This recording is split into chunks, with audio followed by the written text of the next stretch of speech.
On today's episode of the Agency X podcast, I spoke with Tomo from Noshi Foods. He's the founder and creator of Noshi Food Paint for kids.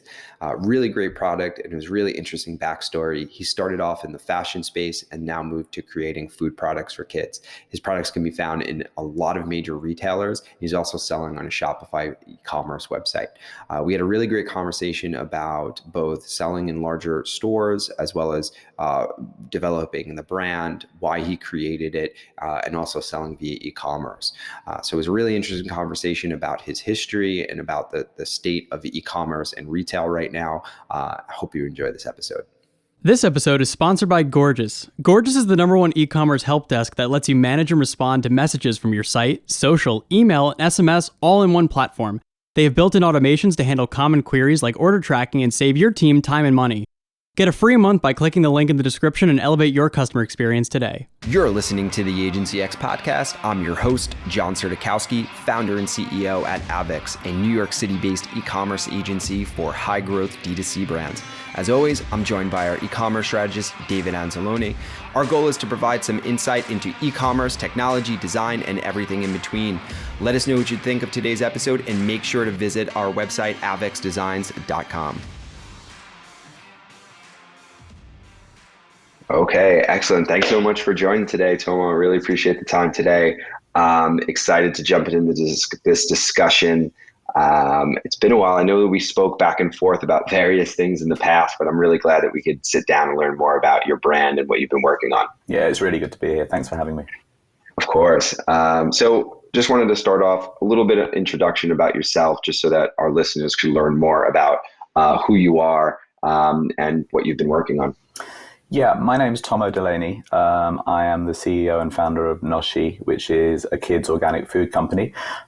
Before that, rather randomly, I worked in the fashion industry for my entire career for 22 years. And then when my second kid was born in 2010, I used it as an excuse to extricate myself from the fashion industry. The fashion was amazingly good fun and exciting and glamorous when I was in my 20s, but it rapidly lost its appeal as I sort of got older and was trying to bring up kids at the same time.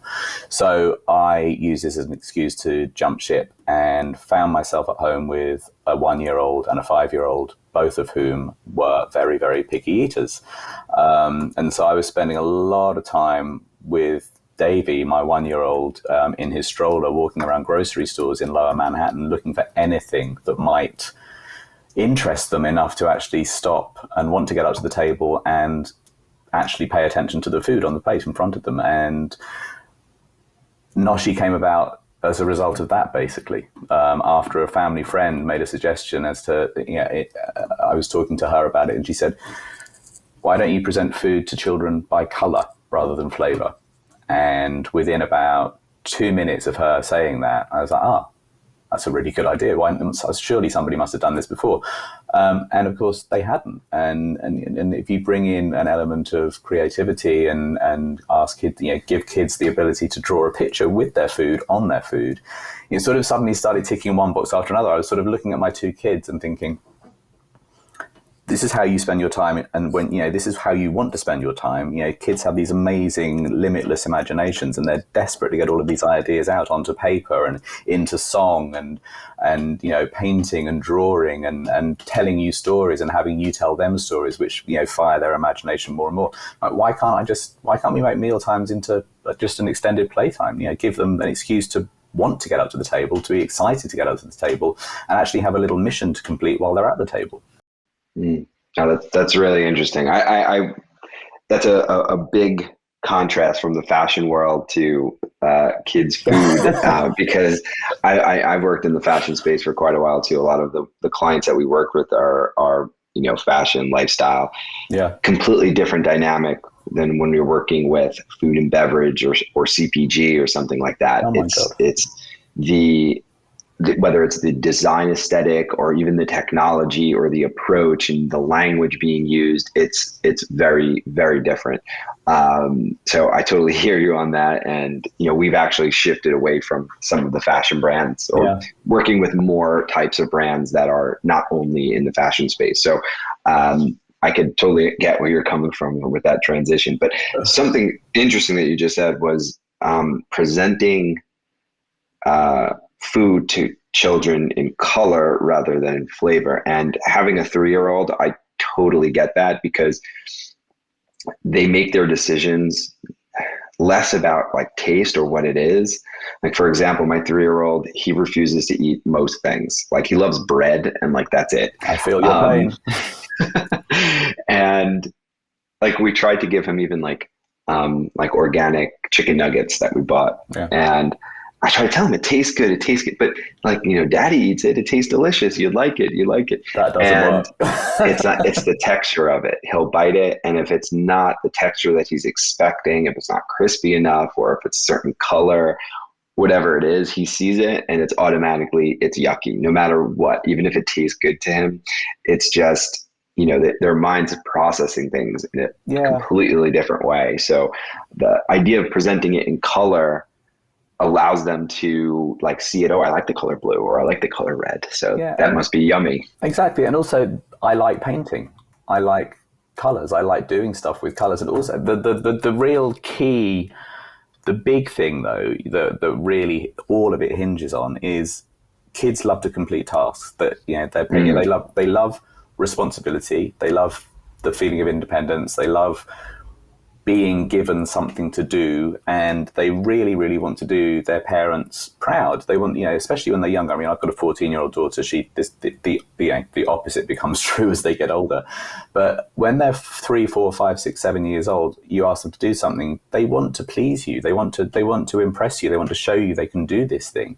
So if you say to them, "Hey, not only am I giving you the opportunity to get up to the table and have fun, by using this stuff," and it's like playing. So it's almost like a sort of guilty pleasure for them. They can't quite believe that you're asking them to paint a picture on their food, to play with their food, which in contrast to our generation, we were always taught, don't play with your food. Why not? Millennial parents, who are our target audience, they've got a completely different approach to mealtimes.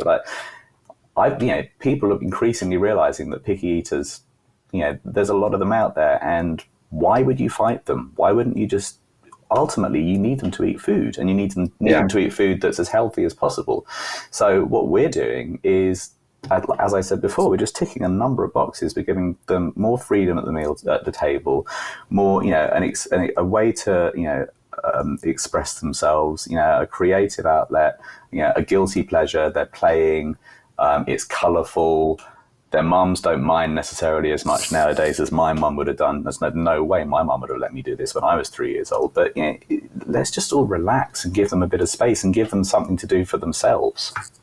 Yeah, that's a great point. And, as I wouldn't consider myself a seasoned parent, I'm only 3 years in, but I don't think that's ever going to stop. And the same thing with business. It's like every year that you go, you're learning something new and facing new challenges. And when you're in it, you're like, oh, this isn't going to end, or I can't wait till this phase is over. We want to move to the next phase. And then you're just going to run into more challenges. And and what I'm definitely learning now is a good point that you bring up, is that kind of let them be and let them figure out their own way, instead of trying to force them into some box. Like you said, don't play with your food, or, don't make a mess, or, certain things they need to kind of figure out on their own.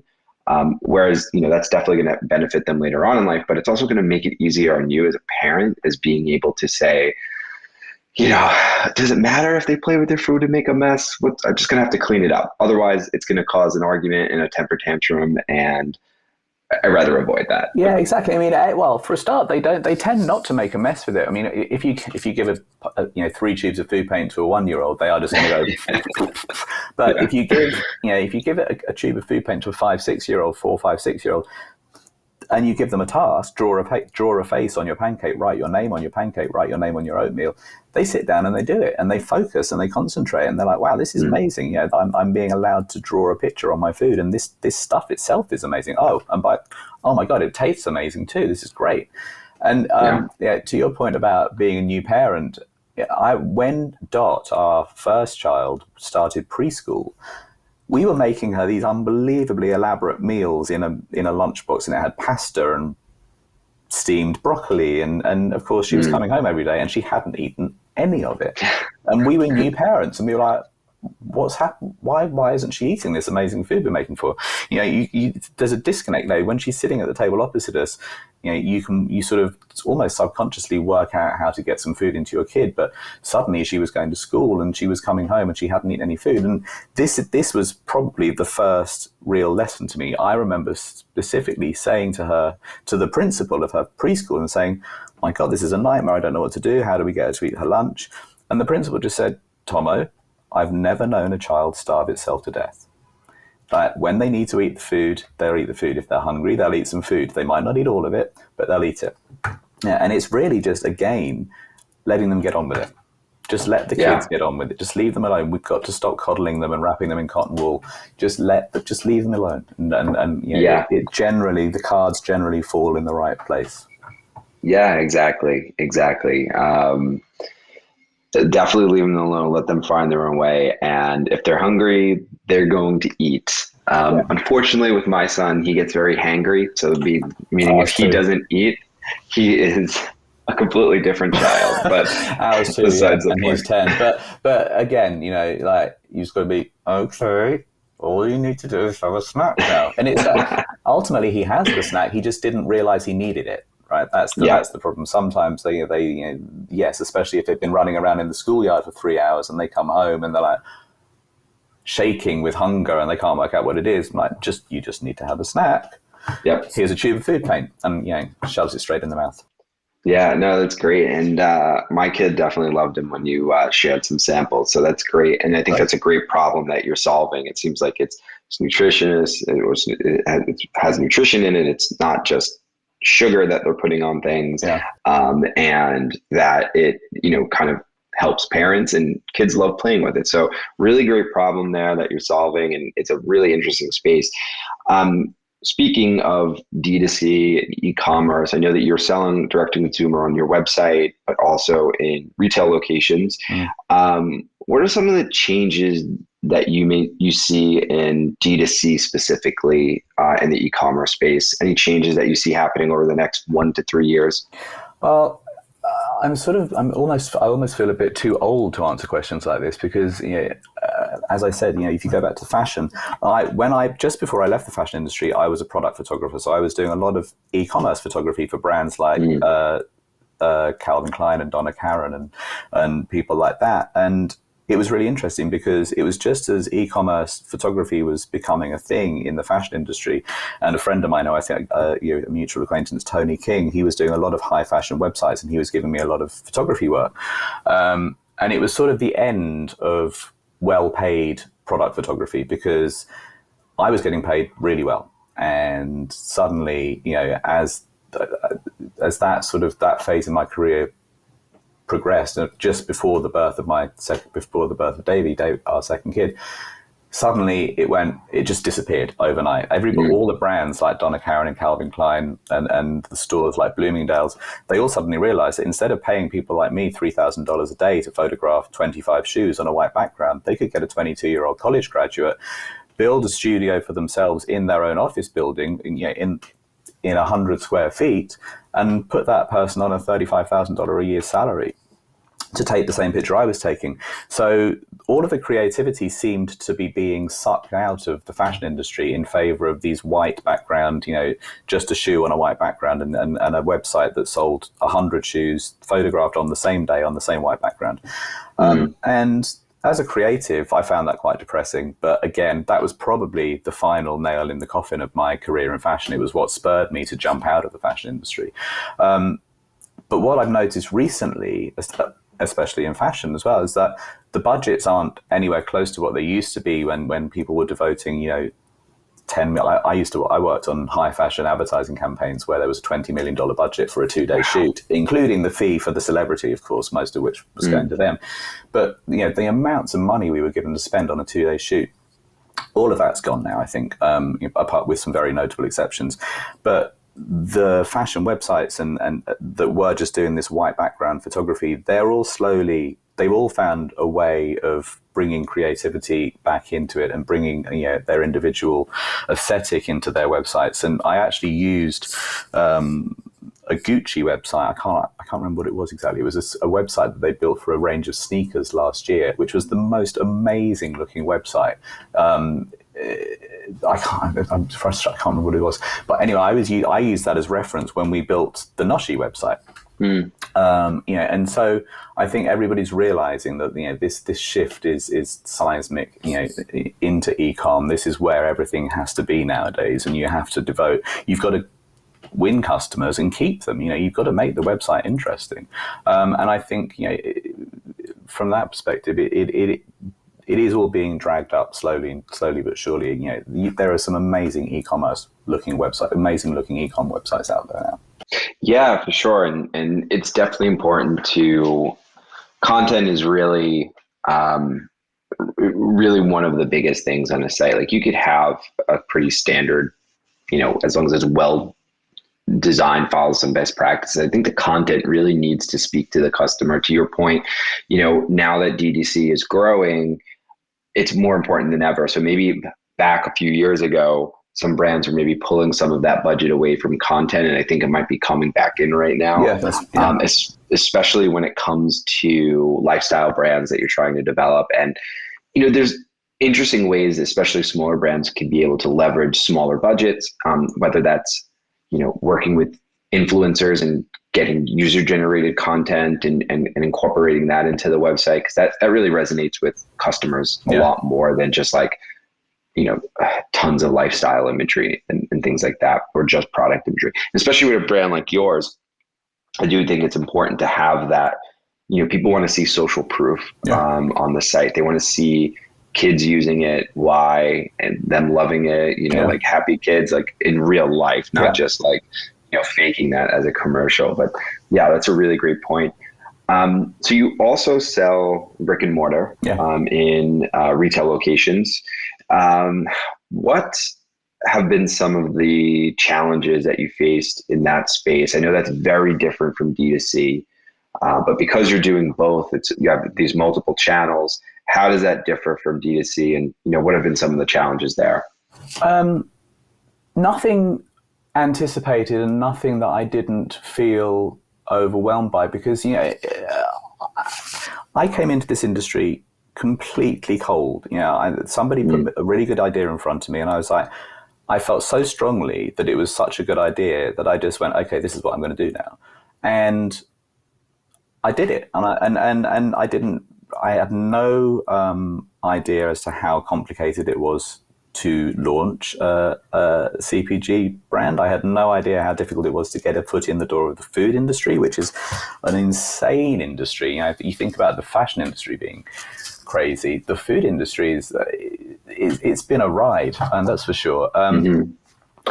We sell in Walmart. I mean, the plan normally, with a brand like ours would be, you would build up and build up and build up through independent stores, into smaller chain grocery stores, and the ultimate goal is to end up in Walmart. We started in Walmart because I was at Expo West, and a really young buyer from Walmart suddenly appeared out of the crowd, and in the space of 2 or 3 months, we had the green light, and we went into Walmart 6 months later. That in itself is a challenge, because Walmart obviously is the size it is, and on the one hand, they have been so amazing to work with. I mean, I can't say enough good things about them. They are so good at what they do, and they are so accommodating of small founder-led brands like ours. And so, they nurture you and they help you. But the bottom line is, they have hundreds, thousands of stores. And there's a line in the sand. If you miss a delivery date on this purchase order, we're going to have a problem. So you suddenly find yourself in 400, 500, 600 stores, and you've got to produce enough product to get into those stores and to fill all the initial POs. But you've also always got to have enough product on hand to fill any purchase orders that come through, and they come through every single day. So for a very, very small brand like us, we're entirely self-funded. We've got a small handful of friends and family investment, but beyond that, it's been entirely self-funded. We've never had a marketing budget.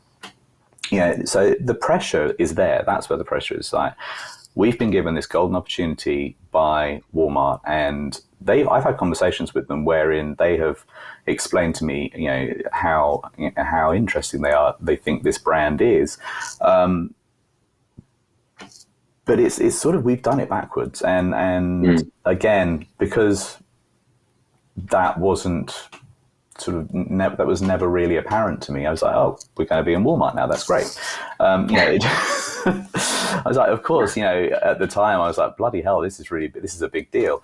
But it was the only daunting part of it is making sure we can keep up with it.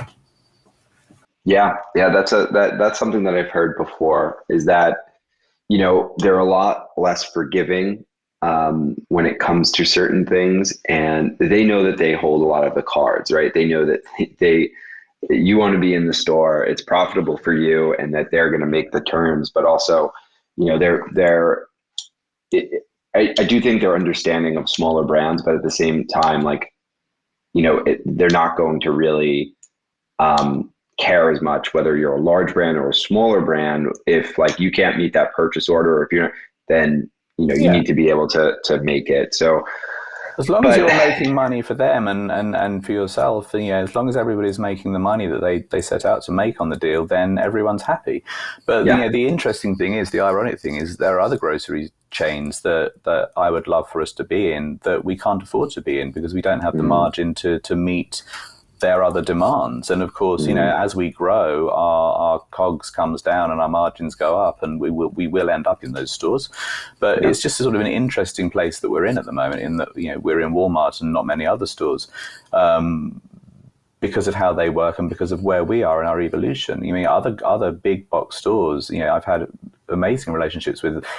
I sent out a bunch of, I remember sitting in bed one night thinking, okay, I've got this product to a point now where I need to start telling the world that it exists. I've got to find the courage to tell Whole Foods and Target and Walmart and Safeway and Kroger. And I remember sitting in bed and going, okay, I'm going to do this. And sending the first email and pressing send and being terrified, and then pressing the second and writing the second email and pressing send. And I sent about 8 emails that night, went to bed, woke up the next morning, and by 10 o'clock I'd had really positive responses from Safeway and 2 other stores, and I was like, "Oh my god, this is amazing!" Huge, like big stores. That's great. And to cut a long story short, it became apparent that we weren't quite ready for them, but they were, because the product is unique and interesting. It is. I still genuinely think it's an amazing idea and an amazing product, and it's going to be huge. But these stores hadn't seen it before, and it was interesting enough that they all wanted information. And that's great. We will end up in those stores eventually. Yeah, that's a great response to have from those major retailers, right? Yeah. That they like the product, they were interested from the start, and it's working. So, that's great. And it gave me the confidence I was like, okay, wow, okay, this is good. I was right. This is a good idea. Okay, let's move forwards. Sometimes it just takes that 1 or 2 to get you through that, and then you're like, okay, well, this is going to work. Now I'm a lot more confident to move forward on it. And that goes with anything in business.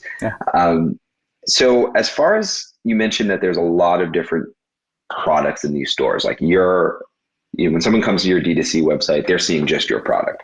When someone goes into a Walmart or Kroger's or something, they're seeing hundreds, if not thousands, of products. And just on that shelf alone where you might be sitting, there's, I know food paint is a unique product and it stands out. And of course it has recognizable characters in there like Peppa Pig and some of the other ones that you have. Are we allowed to say those? Very Hungry Caterpillar. Yeah, amazing. Yeah, very noticeable, especially to millennials too, to children and millennials. But why should parents choose your product over something else? I know that there's some others out there, maybe not doing exactly the same thing at all, but when they're sitting on the shelf, what's going to make them pick up your product, and why should they? Well, again, going all the way back to day one when the idea was put in front of me, it was like a million light bulbs going off. I could see immediately how big an idea and how big a deal this product could become. But I also realized immediately that it was unique. It was new. There's nothing else out there. There's no other condiments designed specifically for use by children. And I knew that there was going to be a learning curve for our target audience. And it's a long game, right? So I always knew it was going to be a long game. And it's exposure. We needed exposure. We needed to legitimize the concept, and we needed people to see the concept. And being somewhere like Walmart, where you are in hundreds of stores, in the syrups aisle, which was very important to us, that it was placed correctly in the store. We were taken on by Walmart as part of an innovation set that they did, which was amazing. It is an innovative product. Eternally grateful that they saw that and that they took us on. But I always knew and had said to them a couple of times, where this really needs to be in your store is in the syrups aisle, because what it is, it's an alternative to maple syrup. It's I unwittingly designed a product for pancake and waffle breakfast, and because I'm British, I had no idea how big a deal pancake and waffle breakfasts are in the US. But I somehow, without realizing it, designed a product specifically to go with pancake and waffle breakfast, and it goes great on oatmeal in the wintertime as well. But it's always going to be used mostly on pancakes and waffles. And so having it in the syrups aisle next to the maple syrup, I always knew would explain the product to parents. And you talk about similar products. Really, the closest products there are out there to food paint are the pouch foods, the baby, like Ella's Organic Kitchen and Plum Organics and Peter Rabbit's and that sort of stuff. And Ella's was an inspiration. Paul Lindley, the guy who set up Ella's Kitchen, I had conversations with him very early on in Noshi's evolution, and aesthetically, Ella's has got an amazing brand, an amazing sort of the words lost. Completely, my mind's gone blank. But their branding is good. Unfortunately, we had a few technical difficulties with the microphones on this podcast, but it was really great to discuss what Noshi Foods is doing, as well as going direct to consumer as a CPG brand, as well as selling in big box retailers, the challenges there, as well as the opportunities that are there for CPG brands, as well as more specifically in the children's market. So I was really great speaking with Tomo, and I'm looking forward to having him on the podcast again. Sorry for those technical difficulties. We really need to work out our microphone issues. Thank you so much for listening, and stay tuned for the next episode of the Agency X podcast.